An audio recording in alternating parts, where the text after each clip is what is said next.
We've got some. Hey, I'm Luis. And I'm Luis. And you're listening to the Content is Profit podcast. We spent the last 4 years learning the strategies and techniques from some of the top marketers in the world on how to create content that turns into profit. If you'd like to learn more on how to turn that content into profit, go to contentisprofit.com. Yeah. Did you drink a Red Bull today? You're like, let's go. I had like 2 coffees. It's all good. Today, the power of VAs and why you should hire them. I want to know more. I can't wait. I know this. I know you want to know more too. Very exciting topic. Yes. And by you, I mean you guys listening. Because, well, before we get started, Fonzie, do we have a sponsor today? Yes, we do have a sponsor.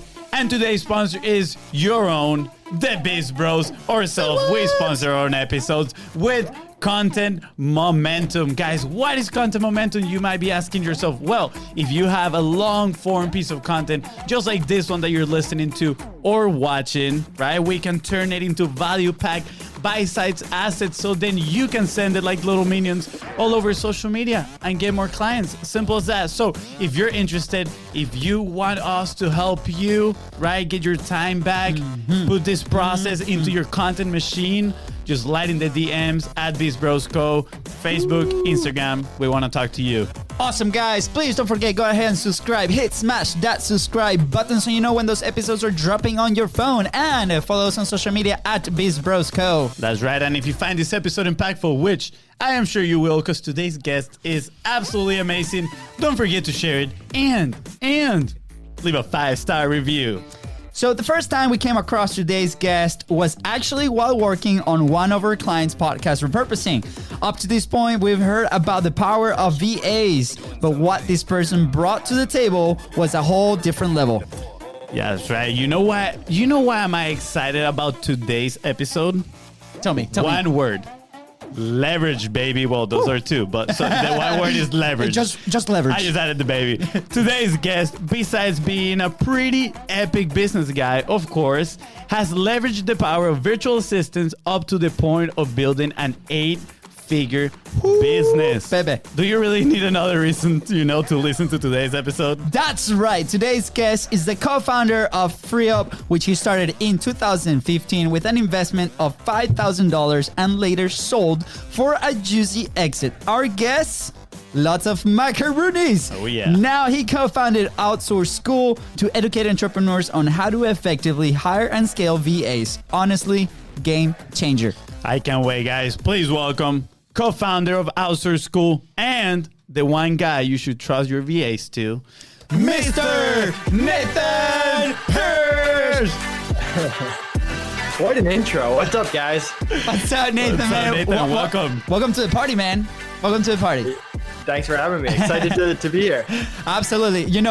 Just like about right before we went live, the whole internet shut out in the office, and we're like, what just happened? And then we have Nate like, guys, I think it was me. No, it's never your fault. It's never the guest's fault. It's always our fault. Man, thank you again for hanging tight and being here with us.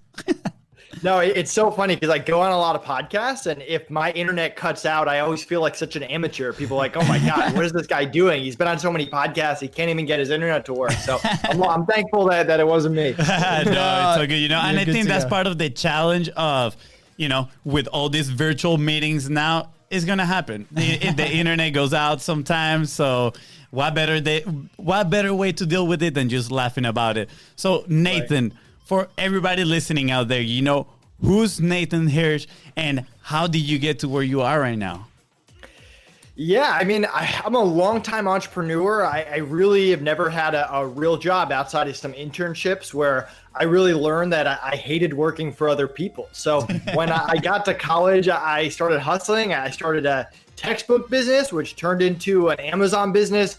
From there, I tried to hire college kids to help me grow that business. And that was an absolute disaster, which led me down the path to hiring my first virtual assistant, who was amazing. And I then made some not so great hires. I spent years learning the good, the bad, and the ugly when it came to virtual assistants, coming up with a really good hiring process. And when I finally did that, my life changed. Not only did I sell over $25 million on Amazon, but I was able to start another company, FreeUp, which is a marketplace for freelancers, and grow it to 8 figures without an office, without US employees, just me, my business partner, and 35 virtual assistants in the Philippines. And we were able to be acquired at the end of last year by one of our clients, which is a whole other story we can get into if you want. But now I'm on a mission to help other people do the same, teaching my strategies, my tactics, my processes through my new venture, Outsource School.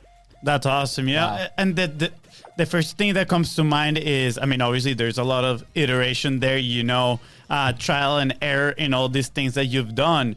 But I'm curious, were your parents entrepreneurs? Like, how was it that you came into this world? You say you didn't want to have a job, but that thought must have come from somewhere.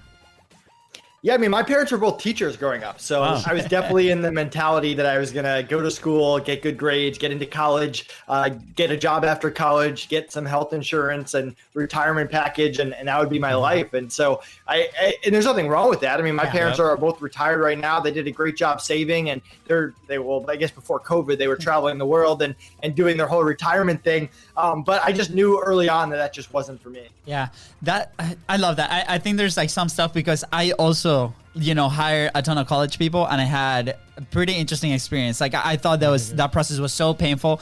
I got some people that were like really, really good. And obviously, that was in the fitness industry, brick and mortar, right? So it's really, I don't think I could have hired a VA, in another part of the world for that part of the job, but I feel the pain on the hiring. And I remember just going through that. And as we started to build our own business, I was just so reluctant on starting to hire people because that process was so painful. So like, what do you see like through your own experience? Like, were there like certain elements that you were like, man, like, I don't want this to happen. Is this the way it is? Can I change it? How am I going to change it?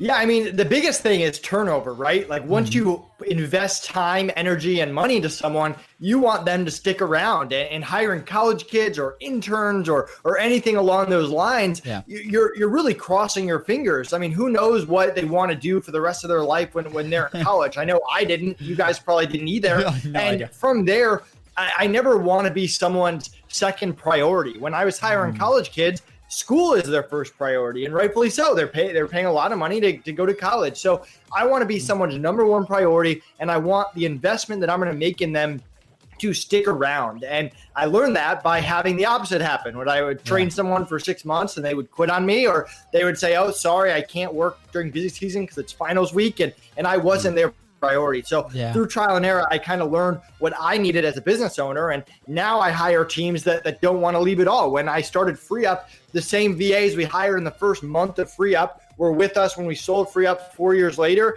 and are still with FreeUp a year after we sold FreeUp. So that's what I'm looking for when I hire people. That's awesome. And that just makes me wonder, how do you, translate that message and have these people, your business, be a priority for them, right? Because, I mean, let's be real, like, it's never going to be the same priority for you, for the business owner, as it is as for the employee. Maybe I'm wrong. I would love if you want to challenge any ideas here. But it is, for example, Peter Thiel in 0 to 1, he says, like, it is good to give, maybe equity to some employees and stuff like that to keep them invested in the company. How do you go about, making the business a priority for other people? I mean, we didn't give equity to our virtual assistants. When we sold FreeUp, we took $500,000 from the sale and gave it to our team in the Philippines and made sure they were taken care of. But before all of that, I mean, we get people to buy in. And whenever someone says, like, I can't hire someone because they're not going to care about my business as much as I do, I always cringe a little bit because, I guess on an overall level, like, no one's going to care about your business as much as you are. But I've worked with some amazing people who love the business that they're working for me in. I mean, even with FreeUp, like, I still talk to the people with FreeUp. They're still bought into FreeUp, even though I'm not there anymore. For years, they ate, slept, thought, like, all about FreeUp. Like, we made them buy in, and that's what we want out of anyone. And even with Outsource School, like my virtual assistant, Anna, she set up a monthly happy hour, which I just got off of, where we do a Zoom call with all our virtual assistants. And they love Outsource School. They love helping our clients. They love talking to our clients. They love our Facebook group. They love working with Connor and I. They like each other, the idea. They like building and growing. And that's what I'm looking for. So I don't buy the whole, like, people aren't going to buy into your company. I avoid people like the plague that only care about money, because there's always going to be someone else that can pay someone more than I can, or any business owner. There's always someone else who can pay your virtual assistant more than you can. So I look for people who care about other things, whether it's self-improvement, being a part of something bigger than them, leadership opportunities, stability, whatever those other things are. And I try to build a team around that, while also making them own the, or not making them, encouraging them to own the systems, own the process, encouraging ideas and feedback, and sharing when we're having a good week or a bad week, or how projects are going, even if it has nothing to do with their team. So that all has to do with getting people to buy in at a very high level. Yeah.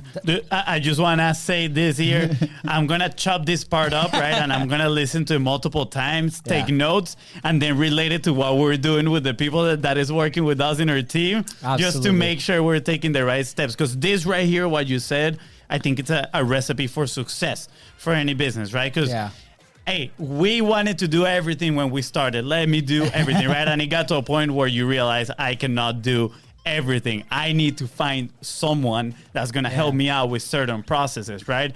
And like you're saying, like, it's not just about the money, right? Like, people want growth. They want to feel that they fit in your community as well. Yeah. So all these pointers that you just give, I really want to encourage people to write them down and see if they're doing those things. Absolutely. I think what you're sharing with us, Nate, right now, it goes hand in hand with what we chatted the other day with Marley Jackson, her event, the publishing pyramid. We talk about, we talk with a lot of people that are starting to publish, right? They're like about to start creating content. And of course, they want to control their message and stuff. And we laid this thing out where you start with your message, then you start being consistent with your message. But then after a while, right, you need to start adding different pieces to grow your content, right? And these might be like the resources, right? And to scale, you might need a team. So this fits perfectly there, because as you start to looking for people to, take over the processes for you, it can be intimidating. Like, we had it, right? Like, right now we have an amazing team, and I think they're so invested in what we do and the message and the stuff, and it's just a blast just having a call every single morning and see how they're doing, right? And it's just like took so much of our plate. So for those that are like at that stage, like, how do you deal with that internal fear? Because I had it. Like, I was like, man, like, when it's time to hire, we like postpone it for like a month, 2 months. And we're like, man, are we really ready? Like, is this gonna, like, it was such a painful experience at first. And luckily we found somebody that was like the guy, right? And I think like luck had a lot to do and the way that we presented that offer. But how do you deal with when you're starting that process with that? And how do you encourage people to actually take the leap? Yeah, so the first thing I try to get in people's head is the risk is a lot smaller than people think. A lot of people are scared because it's their business, it's their baby. The average virtual assistant cares so much more about providing for their family, keeping you as a client, getting referrals, staying on whatever marketplace you hire them from, than they do about hurting or jeopardizing your business in any way. And I mean, I've hired hundreds, if not thousands of VAs, never had a serious issue. The risk is a lot smaller than people think, and the risk drastically goes down if you build a relationship with the virtual assistant that you're working with. I mean, I fired people and they didn't want to hurt me. I didn't want to hurt them, because we built a relationship and we treated people well and we treated people with respect and we got them to buy into the business. And from there, you kind of have to understand that you're never going to hire someone on the exact right day that you're supposed to hire someone. You're either going to hire someone too early or too late. And the absolute worst thing that's going to happen if you hire a VA too early is you're going to lose a few hundred, maybe a few $1,000s. And that's if you just haven't proven the system or proven the business or the concept yet, and you just hire too early. Yeah. But that's a lot less than the opportunity cost of hiring late. If I waited until month 8 and all my businesses start hiring people, I would be so far behind every business that I built. There's a large opportunity cost. So you're never going to get it right on the same day. Hire early rather than hiring late. Avoid that opportunity cost. And my last thing is, you have to remember that I didn't wake up one day and hire 35 full-time virtual assistants. That's just not how it happened. I hired one person for 5 hours a week, got 5 hours of my week back, increased their hours, hired another person, and built from there. You can start small and you don't have to hire full-time. I love that. I love just that last, I love everything, but that last point is key because I feel like people think they need to go all in 40 hours a week as soon as they start. And I think it can start with very simple tasks. Like you said, they're going to give you your time back so then you can focus on the actual activities that move the needle forward, right? And I really love the hiring early because I feel most people, and I know we were one of those, we looked at hiring someone just strictly as a cost, right? It's like, oh, it's going to cost us this. And now I see it as an investment, right? Is the same, like you're investing in this person so then you can get a return, right? And the return is not going to come that same day or probably not even that week, right? But once you approach it like that, I think it's easier for you to, kind of like accept the concept of, okay, I need to hire someone. I need to get someone on my team because I know the return that's going to produce on the long term. Have you had any, I'm curious, what are your thoughts around that? Yeah, so for me, and if you can't tell, my brain kind of works in steps. So I like to learn how to hire first. So at Outsource School, we teach people how to interview, onboard, train, and manage. And then you decide, where are you in your business? Is it more important for you to get your time back? And that's stuff like customer service, bookkeeping, having a VA run your inbox, run your calendar. And we have playbooks for all of these, but like a customer service rep isn't really growing your business. Now, you could argue that maybe they save you money on refunds or save you money in other ways, but the goal is for you to not do customer service as the owner of the company or someone that you're paying $50,000 a year, not to have them do small tasks.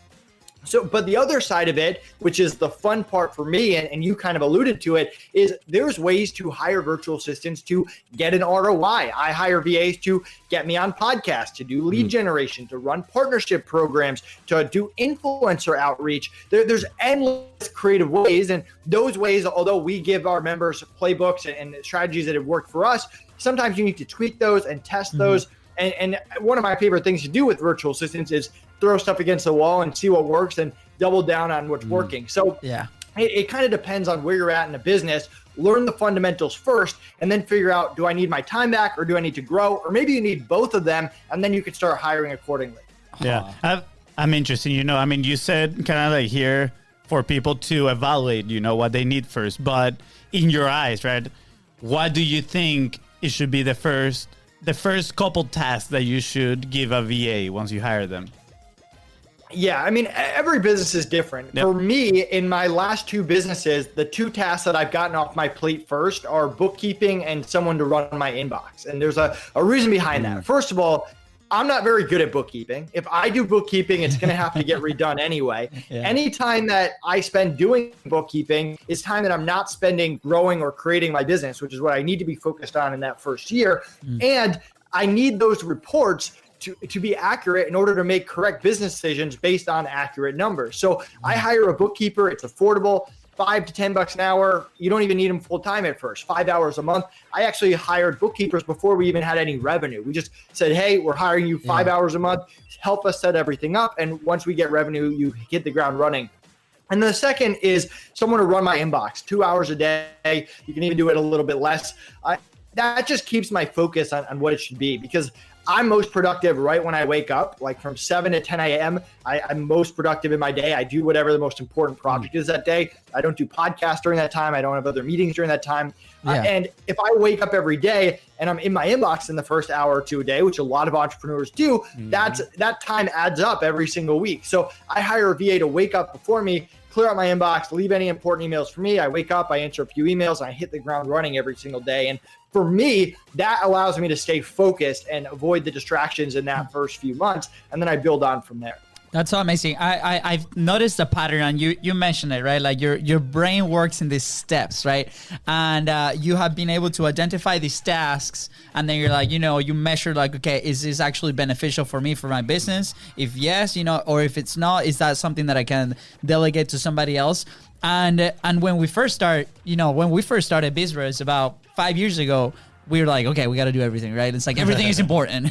But then as you start moving forward, there's some things that get some traction. There are some other things that move the needle forward, right, in your business.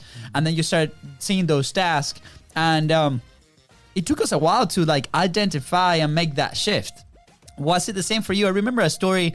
Then you were on Josh's, podcast, and through college you sold books and then Amazon stuff, and then you're like, man, you got to a moment where you're like, I cannot keep doing this thing. Like, it's just taking too much of my time. And then what was that process for you? Like, what was going through your head? Were you scared? Were you like challenged? Were you like, how did you start to look for that solution?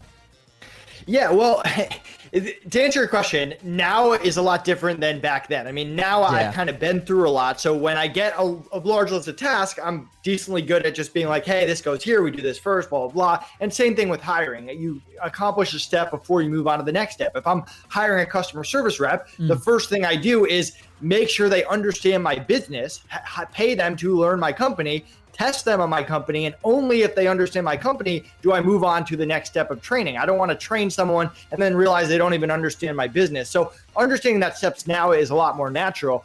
To go back then, I mean, it was a lot of trial and error. What really happened was I was making a good amount of money. I was selling products on Amazon. My parents said I should probably pay taxes, which was a good idea. So I met with an accountant, and the accountant said, when are you going to hire your first person?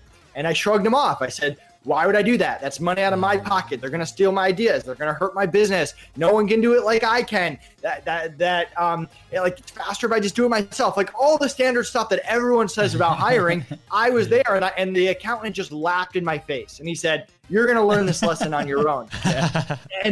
And sure enough, my first busy season comes around, the fourth quarter, where Amazon goes crazy and people spend tons of money on Amazon. And I just got destroyed. I was working 20 hours a day, social life gone, grades went down, and I worked my butt off because I'm a hard worker and got through and survived. And the business was alive come January. But again, I missed out on a huge opportunity cost. If I had more people, I would have sold more products. And I thought to myself, I can never let that happen again. I need to start hiring people like right now. And then I set out on a mission to learn hiring, just like other people set out on a mission to learn marketing or learn finance. Wow. I love it. I love the accountant too. Not gonna lie, how he said, you're gonna learn this at your own pace, and then you kind of stumble across that opportunity. I love it, man. And I love this topic of the VAs. And let me tell you why. Because a while back, we knew we needed help, right? And we are from Venezuela. And the economy in Venezuela has gone downhill, absolutely terrible. And there was a point where we're like, dude, like, let's hire someone from Venezuela to help us out. And I was having conflict personally with, I don't know if I can just pay them, $5 an hour. Right, when here in Florida, in the U.S., the minimum wage, I don't know exactly how it is, but it's like 8, 9, right? Let's say. And I'm like, I don't know if I can do that. I felt bad with myself, right? And for me, it took a change of perspective, right? My brother came and he said, like, don't look at it like that, but look at it as you are actually giving that person in that country an opportunity to even make more money than what they would be able to do there in Venezuela. And I was like, you know what? I think you're right. And then I was reading Shoe Dog, which is, the Nike's memoir by Phil Knight. Just read that. Great book. Yeah. And there's a part that he talks about, opening the factories in Asia. And there's a lot of people that criticize that, right? That criticize, like, they call it sweatshops, all that stuff. And it's funny because, like, for me, I was like, he's giving such a massive opportunity for the people that live out there. And it's about perception. Of course, people here are like, we would love for everybody to be able to, win the same, make the same amount of money.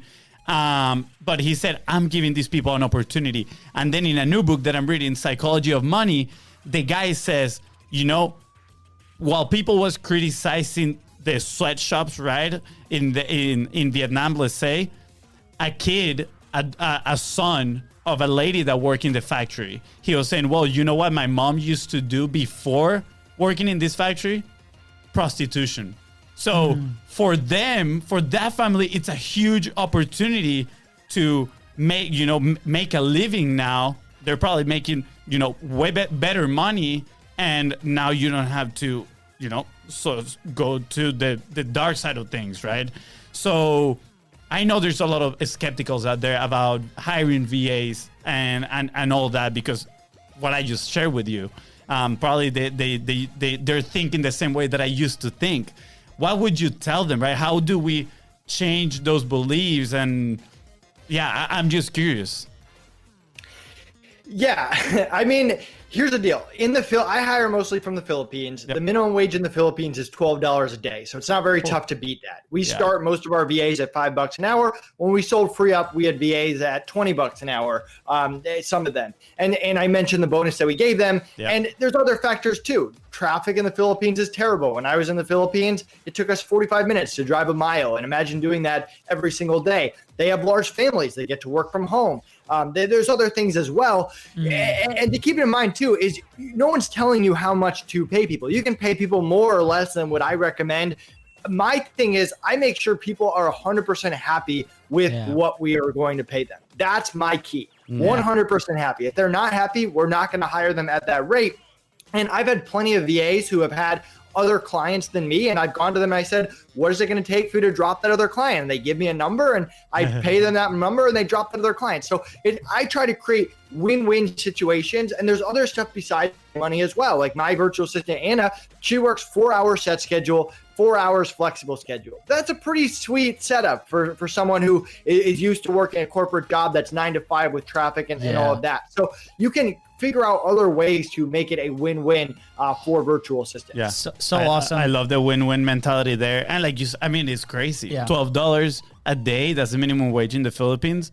So that the opportunity, businesses like yours are presenting to people out there, and it's incredible. Literally, it's like decentralizing a little bit the economy, because now you're helping people from all over the world. Yeah, I mean the implications of this practice of hiring VA to help your team and then in their country. We're gonna share a little bit of a story with our team, right? Our team is mainly in Argentina, and they're mostly Venezuelans, right? So we have that in common, like, and the way that we found it was completely luck, honestly. Yeah, it was crazy. But Argentina is going through a very precarious economic situation, and then with the virus, they're just locked up. And in several of the conversations that we've had every single morning, because we do a daily hurdle, right? They're like, dude, we are so thankful that we have an opportunity of consistent work, right? They're like, that's so much value. And Rafa, Jose, and Mariana, if you're listening, we love you forever. But that's the thing, right? And for them, that means so much. And I think it brings perspective, right, to the conversation that Fonzie was saying, what you were saying of what are those elements, right, that we can add so much value. And it's just not a monetary thing, right? We now started to do trainings, in-house trainings. Tomorrow we have the first one. They were asking for it. They're like, guys, teach us more. We want to learn more. And that has a ton of value too. So what are the systems that you, through Outsource School too, are those systems that you guys put in place for these companies that kind of work with you guys? Is that an important element, as in after they hire, what happens?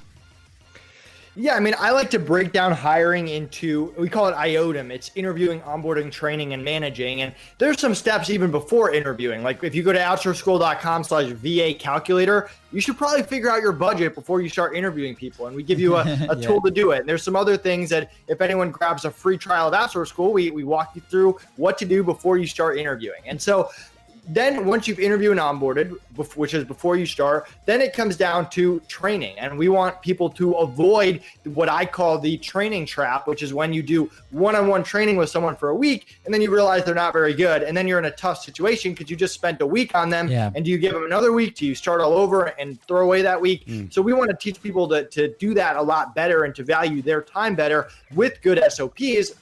And then from there, it comes down to managing, because our whole thing at Outsource School is we want to teach you to hire other Annas. Anna's my rockstar VA. I want other people to be able to create teams of Annas. I want you to be able to do it quickly. I talk fast, I work fast, I move fast. I don't want you doing 4 hours of interviews. I want you being able to quickly and efficiently interview and onboard someone.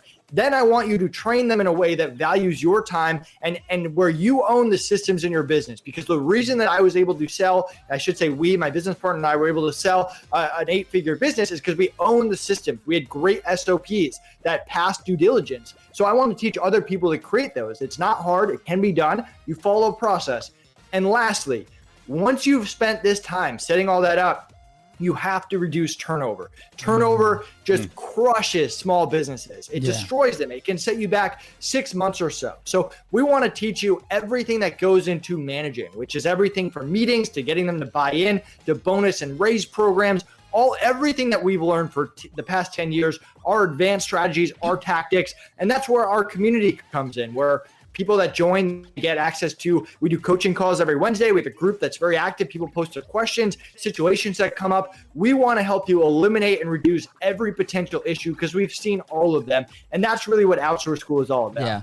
That's awesome, guys. And if you go to outsourceschool.com and you use the code BizBros, I just got this message like 15 minutes ago from Nate. You guys will have a 10% discount. Is that right? Is that what it is? Yeah, so we're actually running a promotion this week, the first time we've ever done it, where you can actually join Outsource School month to month. So you can pay $97 a month and just join right away, get access to everything and pay per month. You can't use a coupon with that, so there's no discount there. You can go $97 a month. If you want to use the coupon, normally it's $9.97 a year to join Outsource School. Use coupon BizBro. You save $100. It's $800 a year. And you're locked into that price going forward. So if we raise up the price to $3,000 a year, you're still locked in at $800 a year going forward. So you can decide if you want to pay $800 or go month to month for the 97. That's awesome, man. Well, thank you so much. We're gonna leave the links in the description. All you gotta do is slide down. I would love to start transition. You have I have a question. I don't know where your transition is going, but I do have a question because something that really, stood out to me was the 300 podcasts that you've been in, right? I mean, you read my mind again, but it's like every time. Okay. It looks like, I guess we're brothers. So, what I'm curious on, what is your process? Because I know obviously that's a VA process in there for you to get into other people's podcasts and build awareness on your brand, on your business. I think is genius. Absolutely amazing. So, of course, I'm not asking to walk you step by step, but if someone is trying to build a system like this, what would be step 1 and 2 maybe for them to start building such a thing? Yeah, and for people that just want my exact system, we have what we call the podcast outreach formula, which is $400 on the Outsource School site. Or if you join Outsource School for the $97 a month or the $800 for the year, it's included along with all our other systems. Go sign up right now. Go sign up right now. It's done. We've done it. It's done. It's done. It's done. Bottom line, first you need to know what types of podcasts you want to go on. And it's just like creating a customer avatar. We essentially create a podcast avatar or multiple podcast avatars. Then we teach virtual assistants to do research and find other podcasts. You can do this in different ways. You can do it by searching iTunes. You can do it through finding other people that go on similar podcasts as you. You can do it through directories, but we have systems that will quickly teach your virtual assistant to do it. And then it comes down to, what is your pitch? How are you reaching out to people? In our podcast outreach formula, I give you the exact pitch that I use. And then it comes down to actually maximizing the podcast, because a lot of people will get on podcasts and it won't get them the result they want. Well, there's certain things you should do before, during, and after the podcast, and we share those as well. So it's all about training a virtual assistant to identify your podcast that you want, figure out the best way to contact that podcast, send a good pitch, and then if you do get that opportunity, maximizing it once you get on. I love it. I want to relate this to content a little bit, kind of build a bridge there, because something that the underlying message that I'm hearing here is consistency, right? Build those processes and then be consistent with them. And that is something that we found out with content, right? We wanted to publish, we wanted to put so much content out there, but we were just doing it in bursts, right? This week we posted something, then we wouldn't post for a month, and then let's put all this content out there. And it wasn't actually until we were consistent that we started to see results. And I'm sure it's the same way with this. Maybe week 1 and 2 you won't get those exact results that you want, but the more you do it and consistently, you're gonna start seeing, I guess, the compounding effect, right? You're gonna start seeing more results every single time. Yeah. Sorry, go ahead, Nate. You can Yeah, go. no, you're absolutely right. I mean, consistency is key. I don't really do anything for like 8 hours a day where I just work on projects for 8 hours a day or reach out to podcasts for 8 hours a day. That's just not how I do anything. Yeah. I don't know if I have too much ADD or whatever to work like that. But I like to break stuff down. So I'll spend 5 minutes a day on something. I'll spend 10 minutes a day on something, and I'll just do it 5 days a week, taking weekends off. And then you look back in a year and you're like, man, I accomplished a lot. I built a lot. I went on a lot of podcasts. So That's awesome. and I made a post about this. Like with Free Up, I woke up every day for 4 years, not every day, 5 days a week, with 3 podcasts to reach out to, 3 leads to reach out to, 3 potential partners to reach out to, 3 blogs to reach out to, and 3 influencers to reach out to. And then I would just reach out to them. It would take 10 minutes. They would give me either their email or their social media link. Open the link, quick message. Open the link, quick message. Open the link, quick message. And boom, 10 minutes into the day, I just did a bunch of positive outreach. If I don't accomplish anything else that day, I've at least done a good outreach. And then I move on with my day. And it doesn't take me that much time. Yes. And it's not like I wake up one day and like, boom, my business has grown, like because I just did that outreach. But over time, that consistency gets you in a lot of different places, and your SEO goes up, your brand goes up, more people know about you, more influencers promote you. And then you look back in a year and you're like, man, my business is all over the place. Wait, gong moment right here. Gong moment. Okay. This was what we call a golden boulder right Golden here, man. boulder. Not even a golden nugget, golden boulder. So, two things, right? One, awesome. Thank you for sharing that. That's incredible, right? A lot of the times we think we have to like go through like the massive output, like you said, like 8 hours a day. We're the same. We cannot do the same thing for 8 hours a day, right? And it's just that approach of like 10 minutes a day, 15 minutes a day. How can I set up my systems so I can do that consistently over time, right? And then get that traction, and opportunities are gonna come up, right? And we talk about, how to be that like the outgoing guy online, not only with the content, with the multiplication of your message, but also with these things, right? How do I put myself in front of opportunities to make things happen, right? If we're not proactive about doing this, and then your systems and VAs can help you get there. Now, the second thing I want to chat is you have a unique approach to content that I've noticed in the last few days since we started connecting, right?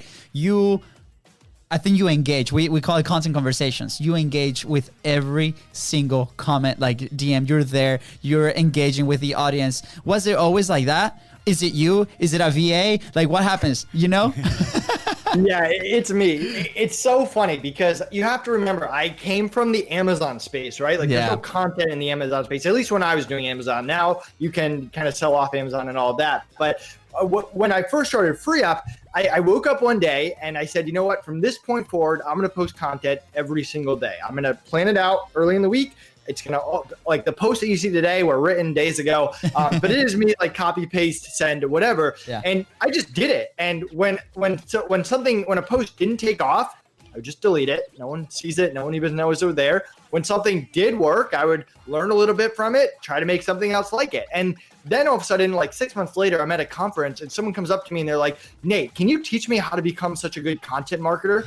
Like, what are you talking about? I'm not a content marketer. Like, I'm not a marketer. And so it really comes down to, again, which we already talked about, that consistency. Yeah. For those of you listening, every day going forward, post content and learn from it. If the content gets 0 engagement, delete that piece of content. Don't write something like that anymore. Yeah. Focus on the stuff that's working and consistently keep going forward. And you'll figure it out. I'm not special. I don't have an MBA. It's not rocket science. It's content and figuring out your message. And even figuring out your message is something that you have to work on. I mean, with Free Up, we had an awesome sales pitch. Like I got asked to present just about the sales pitch, but I didn't make that sales pitch in like week 1 of Free Up. It took the first year of Free Up to figure it out. And even now with Outsource School, we're figuring it out. We have a lot of stuff, a lot of value adds. We've got the hiring process. We've got our SOP library. We got our software, Simply SOP. We got our group. We got our coaching, so much stuff. We're still figuring out that message. We're only in month 5. So it comes down to figuring out what that is. And the way you do that is by throwing stuff on social media and seeing what people think. I've even thrown on social media back when I owned Free Up. I said, if you were the CEO of Free Up, what would you change? You want to learn a lot about your business and what people are thinking? Throw that post up on Facebook and see what people say. That's the kind of stuff. I want information. I want to learn. I want to get better. And I want to use social media, not just to throw stuff out there, but to get information and to improve my craft. Wow. I love it, and Dude, I'm mind blown. I think it's amazing what you do and what you're sharing with people. Fonzie don't often gets like speechless. Nate, you achieved the impossible. And it's because, I was, and I feel like I still have part of this, right, where I'm afraid of delegating, right? And it is so important when it comes to running your own business. Like, you have to delegate a lot of the tasks, right? So I'm curious, for people out there to get a little bit inspired, how much time have you been able to get back, and how are you spending that time? I mean, with Free Up, the last year they billed me 2,000 hours a week. I couldn't work 2,000 hours a week if I wanted to. So that's a lot of time. And then it comes down to, what are you going to do with that time? I mean, there's certain parts of my life where I need to focus on growing this thing and building strategy and sales and marketing expansion. There's other times where my fiance, I should spend time with her, or with relationships, or with family. There's other times where I want to learn something that has nothing to do with business. I'm learning Vietnamese on the side. So awesome. What you do with that time is up to you. I wouldn't do it 100% business, but you got to get that time back first before you can make those decisions. So cool. So outside of, like, people already going to Outsource School, that's action point number 1. Action point number 2. Right. What would be something that you would recommend for people to do today that they can get some traction, in this, VA world, in this, content creation, the way that you do it world? What is something that they can get a quick win and create that momentum forward? Yeah, good question. I mean, for me, it's about education. I mean, what can you teach people? Make posts and just teach people stuff. Like that's really what I do. And then whenever I learn something new, I'm like, how do I turn this into a Facebook post to teach other people? So that's where I would start. Don't start off hard selling people or pitching people. Starting off just educating people and see what people react to, what people like, what people don't like. I love it. The other day, I came across this phrase. It said, you don't become an authority by learning, you become an authority by sharing it. So right there, that's the perfect example right there. Thank you. That's awesome. So now we noticed you also have a podcast. Obviously, you've been in more than 300 shows out there. Where would you be if you did not publish? I actually don't have a podcast anymore. I did have a podcast. It was sold with Free Up. So Free Up owns that podcast. Not Free Up owns it. Sorry, what was the question? So, you've been in 300 episodes too, like in more than 300 shows, and you do your own type of publishing, the way that we just chatted about. Where would you be if you did not publish? Where would I be if I didn't publish? I don't know. I'm here. I'm in Orlando. I'm moving to Denver. I'm online in different spaces. Like, people can follow me on Facebook, LinkedIn, Instagram, Twitter. I'm pretty active there.